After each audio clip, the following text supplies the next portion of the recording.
Sarap ba, kuya? Sarap, lamig. Yung sisig namin. Kumako. Sarap yan. Bada? Oo naman. Lahat ng pulutan dito masarap. Sarap nga. Kahit nga ako masarap eh. Tagal ka na ba rito? Hindi, pangatlong araw ko pa lang. Yung unang araw kasi nagugas lang ako ng pinggan eh. Hindi ko kaya kasi. Yeah. Oh. Puro sibo yung pinggan nila. Bakit? Hindi ko alam, puro chicharong bulaklak yata tsaka sisig yung ino-order nila. Yung pangalawang araw naman dito, dinala ako sa kusina. Oh, bakit? Magluto raw ako. Oh. Sinubukan ko magluto, nasunugan naman ako. Ba't mo ka dinala? Sabi ko nga, hindi naman talaga yun ang in-apply ko.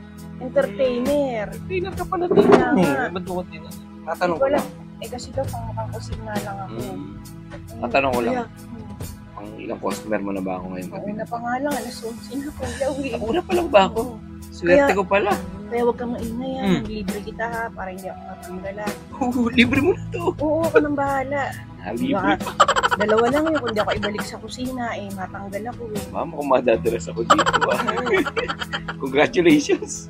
Nagtutuloy-tuloy na trabaho mo dito Thank you. Pwede ka pong ma-take out. Pwede naman. Oh, sige.